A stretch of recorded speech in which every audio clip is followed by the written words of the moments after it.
Então, gente, a gente vai falar um pouquinho agora de teste de hipótese para médias com variância conhecida.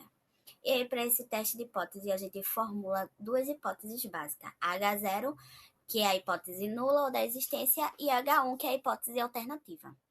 E aí, a gente tem a classificação do teste de hipótese. Quando o teste de hipótese for bilateral, a gente vai ter que H0, a gente vai ter que θ é igual a θ0, e H1 a gente vai ter que θ é diferente de θ0. Quando for o teste unilateral à direita, a gente vai ter H0, temos que θ é igual a θ0, e H1 a gente vai ter que θ é maior que θ0. Já à esquerda a gente vai ter a mesma condição, só que em H1 a gente vai ter que θ ele é menor que θ0. E aí, quando o desvio padrão for conhecido, a gente vai calcular Z sendo a média amostral menos a média populacional testada sobre H0 sobre o desvio padrão populacional dividido pela raiz de N, que é o tamanho da amostra. E aí, o procedimento para calcular o teste de hipótese é o seguinte: primeiro a gente determina as hipóteses, depois a gente fixa um nível de significância alfa. Logo em seguida, a gente levanta uma amostra de tamanho N e calcula uma estimativa do parâmetro θ. Logo em seguida, a gente usa para cada tipo de teste uma variância cuja distribuição amostral do estimador do parâmetro seja mais concentrada em torno do verdadeiro valor do parâmetro. E aí, em seguida, a gente vai calcular o valor crítico sobre o parâmetro θ0. Se o valor calculado pertencer à região de não rejeição, a decisão é de não rejeitar H0. Agora, se o valor calculado pertencer à região crítica, a decisão é rejeitar H0. E aqui eu trouxe um exemplo para a gente. As estudantes da turma de estatística afirmam que a média dos salários das professoras é menor que a dos professores, que é de 45 mil. Uma amostra aleatória de 30 professoras da universidade mostrou que a média dos salários é de 43.500. Sabe-se de estudos anteriores que o desvio padrão dos salários é de 5.200, desta afirmação a nível de 5% de significância. E aí a gente tem que alfa é igual a 5, e aí a nossa H0 é que essa média ela é maior ou igual a 45 mil. E H1 é a nossa afirmação, que a média é menor que 45 mil. E aí a gente calcula Z desse valor aqui, como vocês podem ver, a gente pega a média, que é de 43.500, menos a das professoras, que é 45 mil, sobre 5.200, que é o desvio padrão, sobre a raiz de 30, que é o número de professoras entrevistadas. E aí, como a gente tem que esse é um teste unilateral à esquerda, a gente vai pegar o nível de significância 5%, esse aqui, pintado de roxo, e aí o resto, que é esse pintado de preto, é 45%. E aí, olhando na tabela, a gente tem que o valor de Z crítico é menos 1,645. E aí, note que o Z observado, que é esse daqui que deu menos 1,58, não pertence à região crítica. Portanto, está fora da região crítica. Então, aceitamos H0 e rejeitamos HA.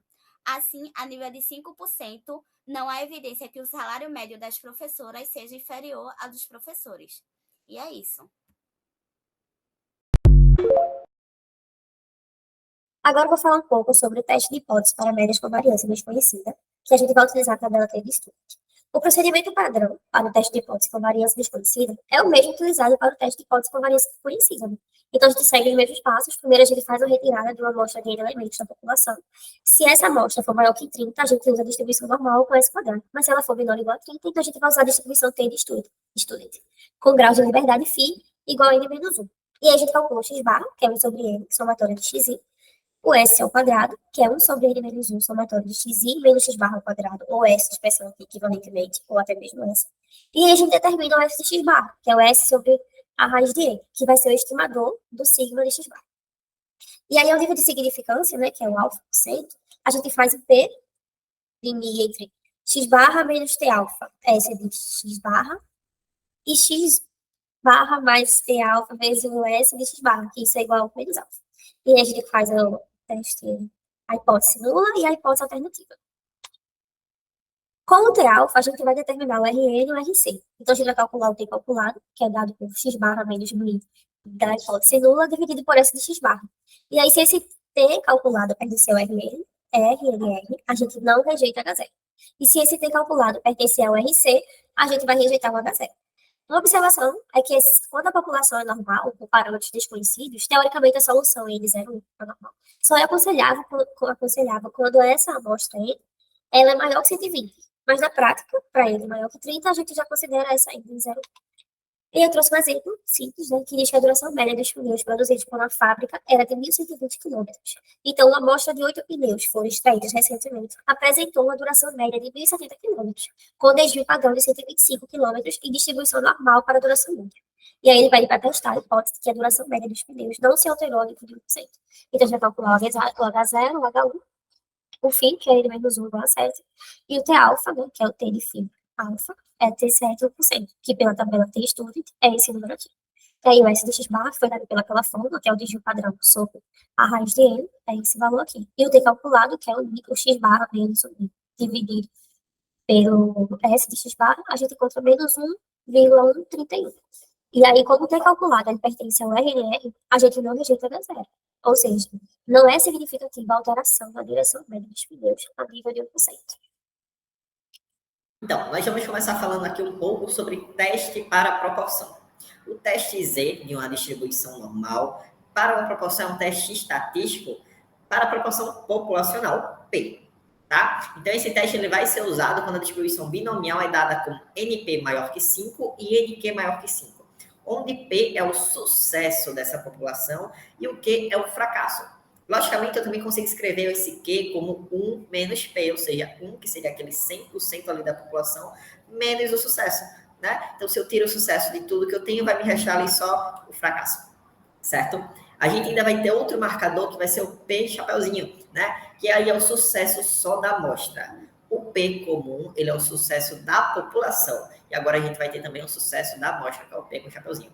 E aí ele vai aparecer na hipótese nula, ou seja, meu H0, e também na minha hipótese alternativa HA, certo? Nós vamos ter essa equaçãozinha para Z, que é o seguinte, é o nosso sucesso da amostra menos o sucesso da população, tudo isso sobre a raiz quadrada do sucesso da amostra vezes o fracasso, que aqui eu coloquei como 1 menos P, sobre N. E quem é esse N? É justamente o tamanho da minha amostra, tá certo? Mas aí, vamos lá. Vamos falar aqui com um exemplo como isso ficaria.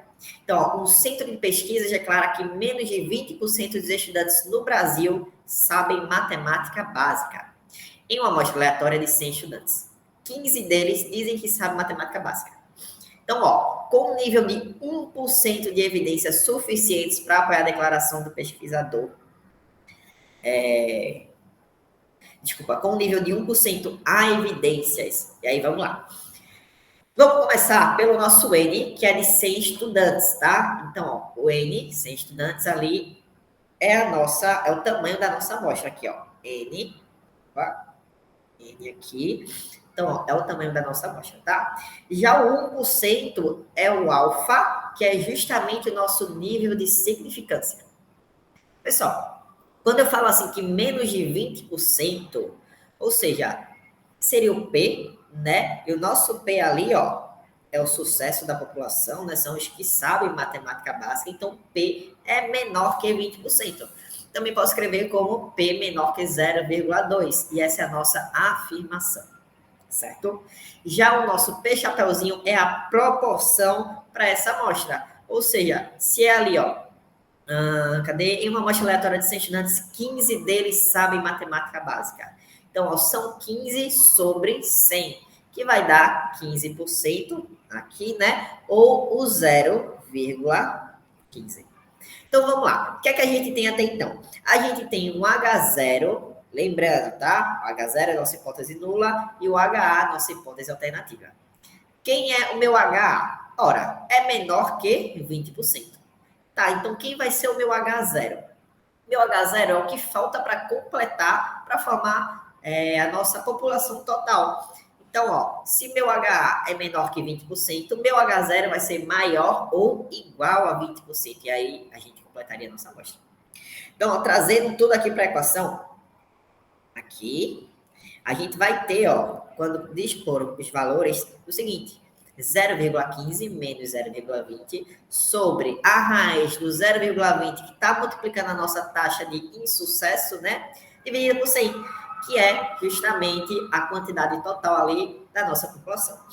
Em cima vai resultar em 0,05 sobre 0,04, ou seja, menos 1,25. Então, ó, quando a gente traz aqui para o gráfico, para a nossa curva, ali no zero, a gente teria o nosso ponto máximo, né? Tá dividindo ela ali ao meio. E aí a gente vai marcar o nosso Z0 ali, que foi o que a gente descobriu, né? Desculpe, que é o que a gente quer descobrir, perdão. E vê só, como assim? O que é que eu estou fazendo agora? Se perdeu? Não, ó, montei o gráfico, marquei ali o ponto Z0, e antes dele é a nossa região crítica, o nosso 1%, é o que a gente está querendo saber. Tá? Como o zero ali estava dividido na metade, e aqui eu tenho a região crítica de 1%, então do Z0 até o zero é justamente 49%. Tá, e agora o que é que eu vou fazer? Eu vou olhar na tabela e vou procurar o valor mais próximo do 49%. Então, ali olhando na tabela, a gente vai ter um Z igual a 2,33. Só que eu olhei para 49% ali, ó, do lado positivo. Então, quando eu trago para cá, vai ficar menos 2,33. Tá? E ali onde é que estava o nosso menos 1,25? Vê, ele vai estar aqui, fora da nossa região crítica. Ou seja, o nosso Z, ele não pertence à região crítica. Sendo assim, se a gente aceita o H0 e rejeita o HA, então, ó, ao nível de 1%, não é possível afirmar que a proporção de estudantes é inferior a 20%. Certo? Então, aqui a gente conclui nosso exemplo. Valeu!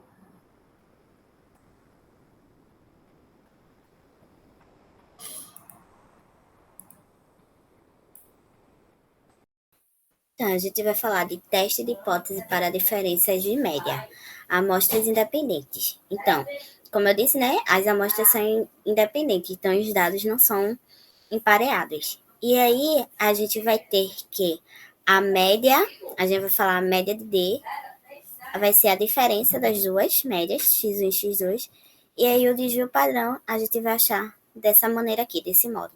Vai ser a raiz do desvio padrão do primeiro mais da segunda média. E aí, se a população não são normais e N1 e N2 são grandes, então a gente vai ter que a média de x1 e a média de x2 podem ser admitidos como normalmente distribuídos, assim. E aí a gente vai ter duas hipóteses, como todas. E aí a gente vai ter H0 vai ser a média 1 menos a média 2, vai ser igual a Mi0, e H1 vai ser Mi1 menos Mi2 vai ser diferente de Mi0. E aí, se Mi0 for igual a 0, a gente tem que a hipótese nula vai ser igual, Mi1 vai ser igual a Mi2, e a hipótese 1, Mi1 vai ser diferente de Mi2. E aí a gente vai, a variável a ser calculada Z vai ser dessa forma aqui. E se as variâncias for igual, a gente tem que Z vai ser calculado dessa forma aqui. Quando as variâncias forem desconhecidas e as amostras grandes, a gente vai usar essa relação aqui. E o Z calculado vai ser calculado dessa maneira aqui. E aí aqui eu trouxe um exemplo. Em uma pesquisa feita pela turma de estatística, os estudantes afirmam que há diferença entre a média da dívida do cartão de crédito de homens e mulheres. Sabe-se de estudos anteriores que o desvio padrão para a dívida das mulheres é 650 e dos homens 800. Os resultados de uma pesquisa aleatória de 200 indivíduos de cada grupo, ou seja, 200 homens e 200 mulheres, de cada grupo foram que a média de dívida, que é a dívida, tá, gente? Das mulheres é 2.290 e a média de dívida dos homens é 2.370. Verifica a nível de 5% a afirmação da turma se está correta.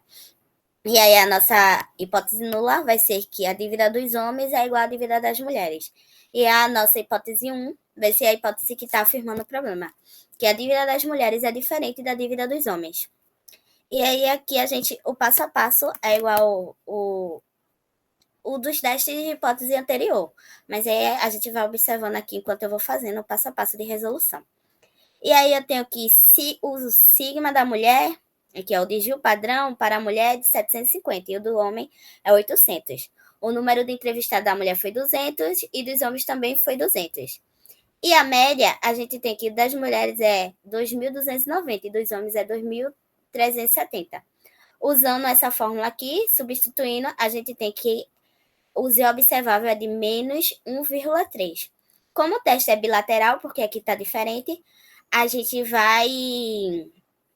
E a nossa variância é 5%, a gente vai pintar 2,5 um pouquinho para a esquerda e 2,5 para a direita. Observando lá na tabela, a gente vê que esse valor é de 1,96.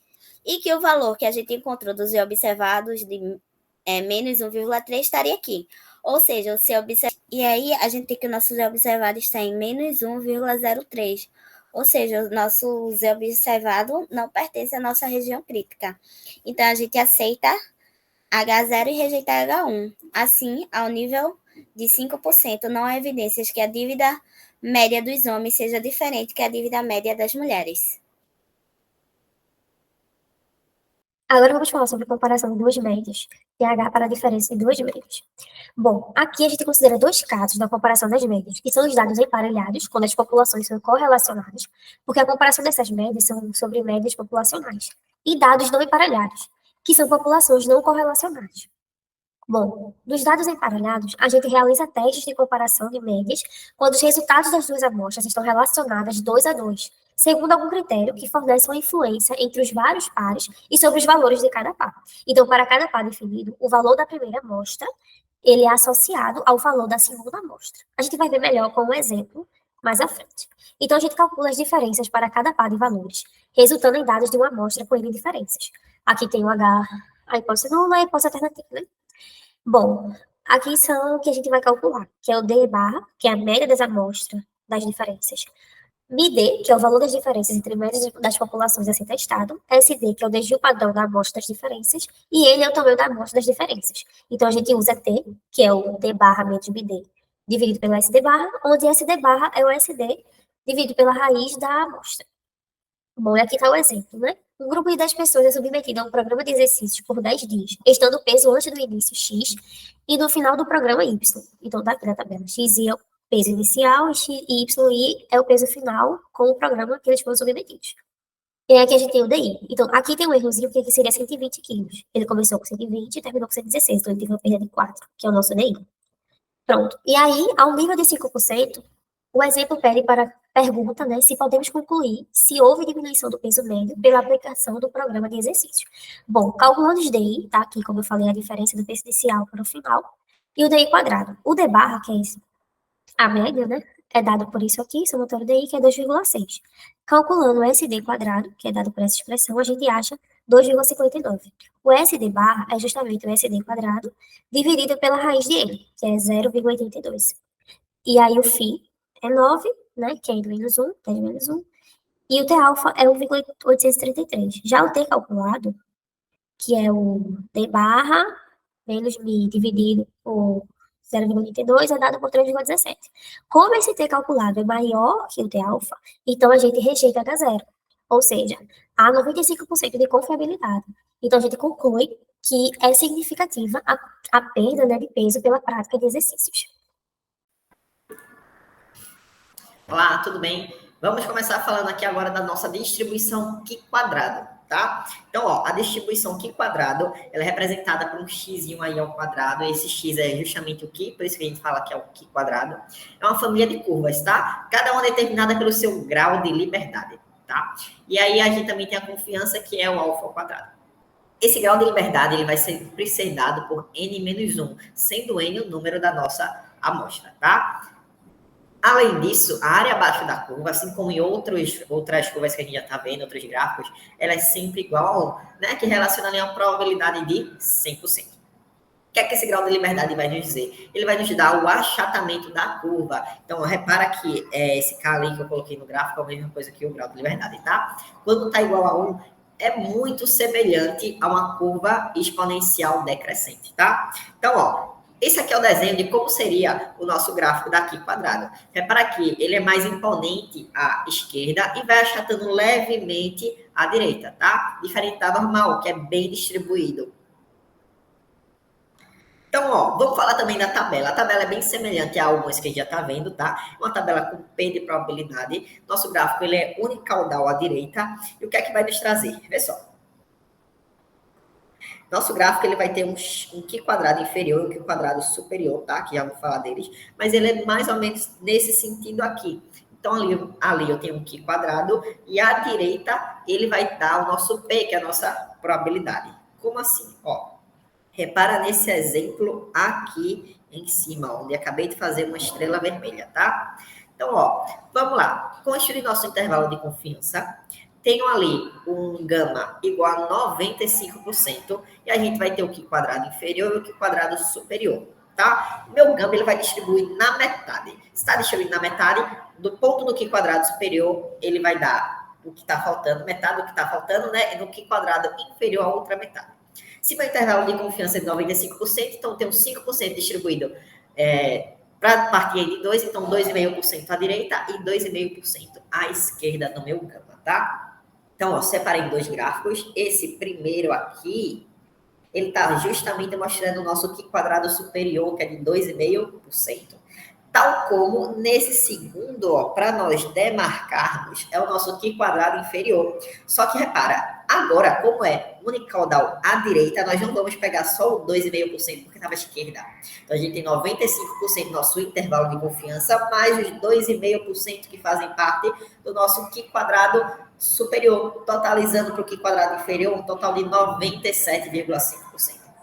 Como é que eu vou fazer para achar esses valores, Carlos? Ó, agora a gente vai analisar na tabela. Porque, vê, eu tenho ali um intervalo de confiança, vamos supor aqui uma quantidade de 15, tá? N igual a 15 para a nossa amostra. Então, ali, o nosso grau de liberdade é justamente N menos 1, ou seja, 15 menos 1, que dá 14. Estou aqui agora, tá? Se situa.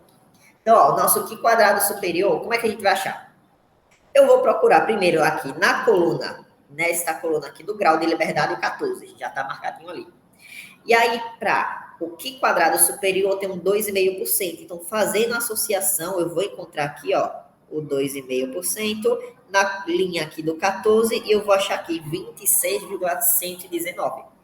Já para o Q quadrado inferior, eu vou ter aqui novamente o 14, só que aqui ó, na coluna do 97,5. Então, totalizando ali, eu vou ter um valor de 5,629. E é assim que eu acho. Mas vamos fazer um exemplo, tá?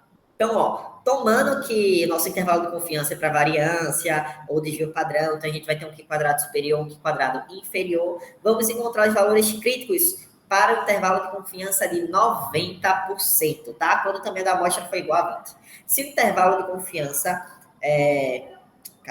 o intervalo de confiança ali 90%, então a gente vai ter mais uma vez aqui, ó, a curva Q quadrado, onde a gente tem 90% centralizado, então a gente vai dividir os outros 10% para o Q quadrado superior e inferior da mesma quantidade, então 5% para a direita e 5% à esquerda do nosso intervalo de confiança.